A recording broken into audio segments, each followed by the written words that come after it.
ಎಲ್ಲರಿಗೂ ನಮಸ್ಕಾರ. ಇವತ್ತು ನಾವು ಒಂದು ಪೂರಿ ಆಮೇಲೆ ನಾನು ಬಾಂಬೆ ಚಟ್ನಿ ಅಂತೀನಿ. ಅಲ್ಲಿ ಗದಗ ಸೈಡೆಲ್ಲ ಗದಗ ಬೆಟ್ಗೇರಿ ಚಟ್ನಿ ಅಂತ ಹೇಳ್ತಾರೆ ಅದಕ್ಕೆ. ಅದನ್ನು ಮಾಡೋದನ್ನು ನೋಡೋಣ ಬನ್ನಿ. ಈಗ ಸ್ವಲ್ಪ ಮಳೆ ಇದೆಲ್ಲ ಇದೆ, ಸ್ವಲ್ಪ ಸ್ಪೈಸಿ ತಿನ್ನೋಣ ಅಂತ. ಒಂದು ಬಟ್ಲು ಮೈದಾ ಹಿಟ್ಟು, ಅರ್ಧ ಬಟ್ಲು ಚಿರೋಟಿ ರವೆ, ಅದೆರಡು ಹಾಕ್ಕೊಂಡು ಎಣ್ಣೆ ಬಿಸಿ ಮಾಡೋಕ್ಕಿಟ್ಟಿದ್ನಲ್ಲ, ಇದಕ್ಕೆ ಸ್ವಲ್ಪ ಉಪ್ಪು ಹಾಕ್ಕೊಂಡು ಒಂದಿಷ್ಟೇ ಸೋಡಾ ಪುಡಿ ಹಾಕ್ಕೊಂಡು ಅದನ್ನು ಮಿಕ್ಸ್ ಮಾಡಿಕೊಂಡು ಕಾಯ್ದ ಎಣ್ಣೆನ ಇದಕ್ಕೆ ಹಾಕ್ಕೊಳ್ಳೋಣ. ಹಾಕಿ ಹಿಟ್ಟು ಕಲಿಸ್ಕೋಬೇಕು.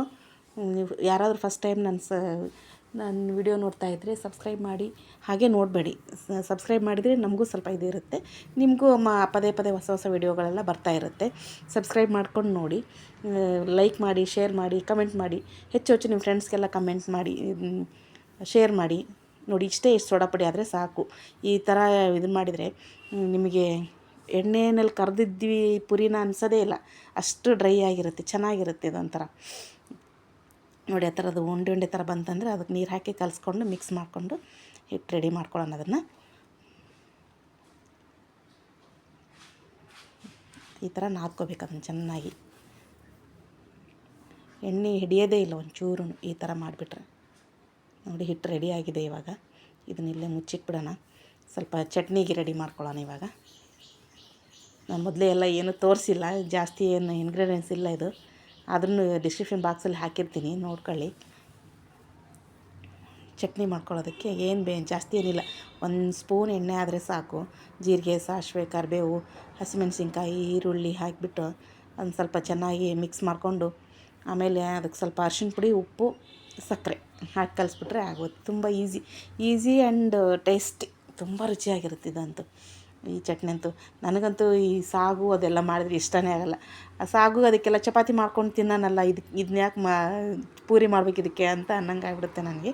ಅದಕ್ಕೆ ನಾನು ಪೂರಿ ಮಾಡಿದ್ರೆ ಇದೇ ಚಟ್ನಿನೇ ಮಾಡೋದು. ಈ ಚಟ್ನಿ ತಿಂದ್ರೇ ಪೂರಿ ತಿನ್ನಂಗೆ ಆಗೋದು ನಮಗೆ. ನೋಡಿ, ಇದು ನೀರು ಕುದೀತಾ ಇತ್ತಲ್ವ, ಅದನ್ನ ಆಫ್ ಮಾಡಿ ಇದಕ್ಕೆ ಇಟ್ಬಿಡೋಣ, ಅದನ್ನು ಆರಕ್ಕೆ ಇಟ್ಬಿಡೋಣ. ಅದು ಫುಲ್ ತಣ್ಣಗಾಗಬೇಕು. ಈ ಕಡೆ ಹುರ್ಕಡ್ಲಿ ಮಿಕ್ಸಿ ಮಾಡ್ಕೊಳ್ಳೋಣ. ಅದನ್ನು ರೆಡಿ ಮಾಡಿಕೊಂಡು ಆಮೇಲೆ ಇದಕ್ಕೆ ಕಲಿಸ್ಬೇಕು ಅದನ್ನು. ನೋಡಿ, ಇದು ಕುದೀತಾ ಇದೆ, ಇದನ್ನ ಆರಕ್ಕೆ ಇಟ್ಬಿಡೋಣ. ಚೆನ್ನಾಗಿ ಕುದಿ ಬಂದಮೇಲೆ ಅದು ಆರಬೇಕು, ಫುಲ್ ತಣ್ಣಗಾಗಬೇಕು. ಆವಾಗ ಅದಕ್ಕೆ ಹಿಟ್ಟು ಹಾಕಿ ಕಲಿಸ್ಕೋಬೇಕು. ಅದೇನು ಆಮೇಲೆ ಗಂಟಾಗಲ್ಲ, ಏನಿಲ್ಲ, ಆರಾಮಾಗಿ ಕಲಿಸ್ಕೋಬೋದು. ಈಗೆಲ್ಲರೂ ಪೂರಿ ತಿನ್ನೋಕ್ಕೆ ಡಯಟಿಗೆ ಅಂತ ತಿನ್ನೋದಿಲ್ಲ, ಆ ಥರ ಏನು ಬೇಕಾಗಲ್ಲ. ಅಷ್ಟೊಂದೇನು ಎಣ್ಣೆ ಹಿಡಿಯೋದಿಲ್ಲ. ಇದು ಪೂರಿ ತಿಂದೀವಿ ಅನ್ಸೋದೇ ಇಲ್ಲ, ಹೆವಿನೂ ಅನ್ಸೋದಿಲ್ಲ ತಿಂದರೆ. ನೋಡಿ, ಅದು ಚೆನ್ನಾಗಿ ನೆಂದಿದೆ ಹಿಟ್ಟಿವಾಗ. ಅದಕ್ಕೆ ಚೆನ್ನಾಗಿ ನಮಗೆ ಯಾವ ಸೈಜ್ ಬೇಕೋ ಆ ಸೈಜು ದೊಡ್ಡ ಉಳ್ಳೆ ಮಾಡಿಕೊಂಡು ಅವನ್ನ ಚೆನ್ನಾಗಿ ಇದು ಮಾಡ್ಕೊಂಬಿಡೋಣ. ಉಳ್ಳಿನ ಮಾಡ್ಕೊಂಡು ಆಮೇಲೆ ಅದು ಎಣ್ಣೆ ಹಚ್ಬಿಡೋಣ. ಅದಕ್ಕೆ ಮೊದಲು ಎಣ್ಣೆ ಹಾಕ್ಕೊಳ್ಳೋದು ನಾನು ತೋರಿಸ್ಲಿಲ್ಲ ಆ್ಯಕ್ಚುಲಿ. ಎಣ್ಣೆ ಹಾಕಿದ್ದೀನಿ ಅಲ್ಲಿ.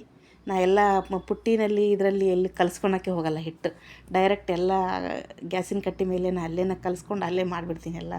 ಚಪಾತಿನೂ ಅಷ್ಟೇ, ರೊಟ್ಟಿನೂ ಅಷ್ಟೇ, ಪೂರಿ ಮಾಡಿದ್ರೂ ಅಷ್ಟೇ. ನೋಡಿ ಎಷ್ಟು ಚೆನ್ನಾಗಿ ಬುರು ಅಂತ ಉಬ್ಬುತ್ತೆ ಪೂರಿ. ಅಷ್ಟು ಎಣ್ಣೆನೂ ಹಿಡ್ದಿರಲ್ಲ. ಇವಾಗ ತೋರಿಸ್ತೀನಿ ನಾನು ನಿಮಗೆ.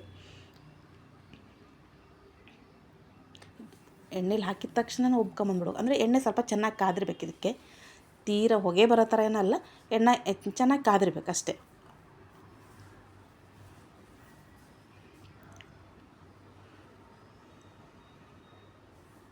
ನೋಡಿ, ಕೆಂಪು ಚೆನ್ನಾಗಾಗಿದೆ ಪೂರಿ. ಈ ಥರ ಕೆಂಪಗಿದ್ರೆ ಚೆನ್ನಾಗಿರುತ್ತೆ ತಿನ್ನೋದಕ್ಕೆ. ಕೆಲವ್ರು ಇಷ್ಟಪಡಲ್ಲ, ಯಾರು ಹೆಂಗೆ ಇಷ್ಟನೋ ಹಂಗೆ ಮಾಡ್ಕೊಳ್ಳೋಣ. ನೋಡಿ, ಎಣ್ಣೆ ಹಿಡ್ದೇ ಇಲ್ಲ, ಒಂಚೂರು ಹಿಡ್ದಿಲ್ಲ ಎಣ್ಣೆ. ನೋಡಿ, ಇದು ಈ ಕಡೆ ಆರಿದೆ, ಈ ಕಡೆ ಹುರ್ಕಡ್ಲಿ ಹಿಟ್ಟೂ ರೆಡಿಯಾಗಿದೆ.